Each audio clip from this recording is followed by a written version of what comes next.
په دغه ویډیو کې موږ په دې موضوع باندې خبرې کوو چې څنګه د سپوږمۍ تندرنیونه یعنې خسوف او څنګه د لمر تندرنیونه یعنې کسوف رامنځته کیږي.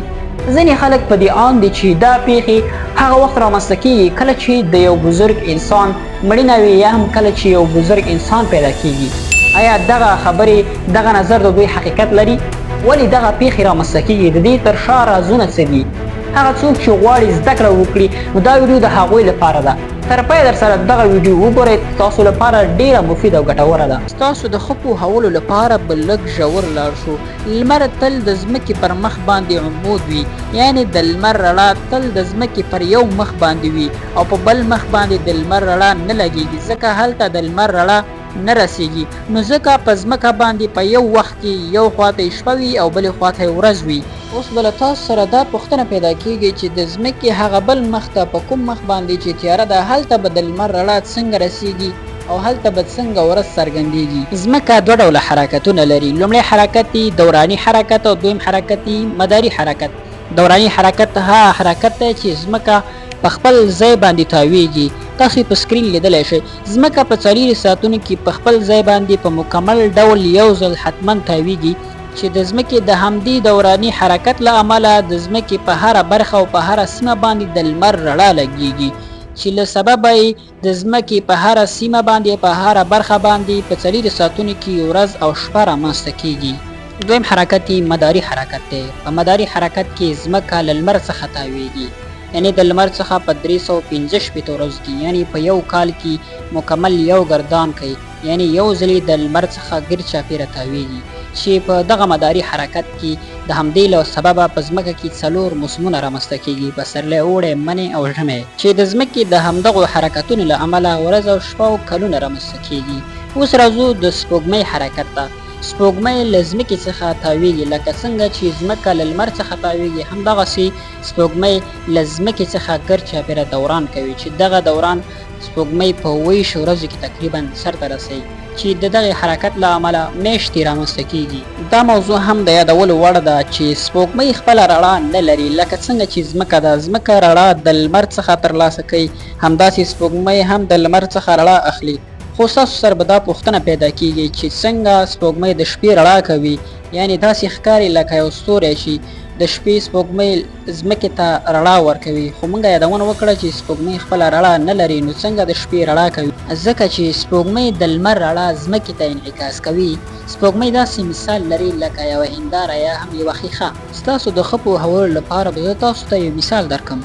مثلا دغه بجلي چې تاسو وینئ دا لمر دی، دغه ځمکه ده او دغه سپوږمۍ ده. اوس تاسو ته درښایم چې څنګه سپوږمۍ د لمر رڼا ځمکې ته انعکاس کوي. اوس د دغه بجلي رڼا موږ په سپوږمۍ باندې واردوو. تاسو لیدلی شئ چې کله موږ په سپوږمۍ باندې دغه د بجلي رڼا وارد کړه نو مستقیما انعکاس ځمکې ته وکړ، یعنې رڼا یې ځمکې ته ولېږله. نو دغه ډول مثال لري چې سپوږمۍ ځمکې ته د لمر رڼا انعکاس کوي. اوس راځو دغې موضوع ته چې څنګه د سپوږمۍ تندر نیونه یعنې خسوف رامنځته کیږي او څنګه د لمر تندر نیونه یعنې کسوف رامنځته کیږي. د سپوږمۍ تندر نیونه یا خسوف هغه وخت رامنځته کیږي کله چې ځمکه د لمر او سپوږمۍ ترمنځ راشي. نو کله چې د لمر رڼا په ځمکه باندې ولګیږي نو د ځمکې شاته سیوری پاتې کیږي، نو د ځمکې شاته سپوږمۍ هم موجوده وي چې بیا دغه سیوری د سپوږمۍ پر مخ باندې لګیږي. نو په دغه وخت کې سپوږمۍ تیاره یا هم سره ښکاریږي، چې بیا دې ته موږ د سپوږمۍ تندر نیونه یا خسوف وایو. اوس په دې اړه خبرې کوو چې د لمر تندر نیونه یعنې کسوف څنګه رامنځته کیږي. د لمر تندر نیونه هغه وخت رامنځته کیږي کله چې سپوږمۍ د لمر او ځمکې ترمنځ راشي. په دې پیښه کې سپوږمۍ د لمر او ځمکې ترمنځ راځي. کله چې سپوږمۍ د لمر مخه ونیسي او ځمکه د سپوږمۍ شاته پاتې شي، نو سپوږمۍ د لمر د رڼا مخه ونیسي او سیوری په ځمکه ولګي. نو په دې خاطر لمر تور وګرځي، ځکه چې مخې ته یې سپوږمۍ ولاړه وي.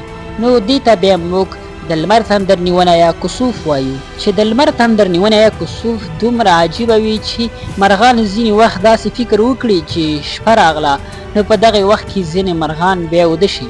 اوس کیدای شي له تاسو سره دغه پوښتنه پیدا شوې وي چې سپوږمۍ خو حتما د ځمکې څخه په یو میاشت کې دوران کوي، یعنی په یو میاشت کې حتما د ځمکې څخه یو ځل ګرد چاپیره تاویږي. چې د سپوږمۍ د دغې دوران په جریان کې کله سپوږمۍ خپله د لمر او ځمکې ترمنځ راشي او کله ځمکه د سپوږمۍ او لمر ترمنځ راشي، نو بیا ولې د لمر تندر نیونه یا هم د سپوږمۍ تندر نیونه نه رامنځته کیږي؟ ستاسو د دغې پوښتنې ځواب ډېر ساده دی. د سپوږمۍ دوران یعنی سپوږمۍ چې کوم تاویدنه د ځمکې څخه کوي دا لږ څه د ځمکې د مدار څخه کوږ دی، تقریبا 5 درجې. نو سپوږمۍ هر وخت په دغه کرښه باندې سمه نه ځي یعنی کږه ځي. یوازې هغه وخت د لمر تندر نیونه او د سپوږمۍ تندر نیونه رامنځته کیږي کله چې سپوږمۍ لمر او د ځمکې کرښې سره مستقیما راشي. چې کله دغه پیښې رامنځته شي د سپوږمۍ تندر نیونه تقریبا 2 ساعته دوام کوي، خو د لمر تندر نیونه تقریبا 2 دقیقې دوام کوي، چې زیات شي 7 دقیقې دوام کوي.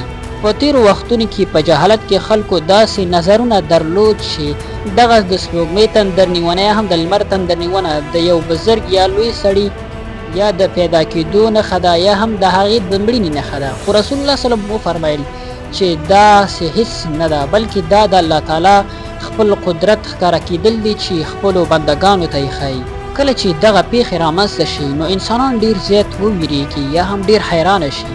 نو الله تعالی ځکه ویلي دي چې تاسو ما ته رجوع وکړئ، لمونځ وکړئ او ما ته عبادت وکړئ. په دې خاطر ځان ته د قیامت ورځ را یاده کړئ چې په هغه ورځ به څه حال وي چې اسمانونه سره یو ځای شي، ځمکه هواره شي او له منځه لاړه شي. نو دا د الله تعالی د قدرت یوه نښه ده چې انسانانو ته یې ورښیي تر څو هغوی قیامت را یاد کړي او خپل الله تعالی ته رجوع وکړي.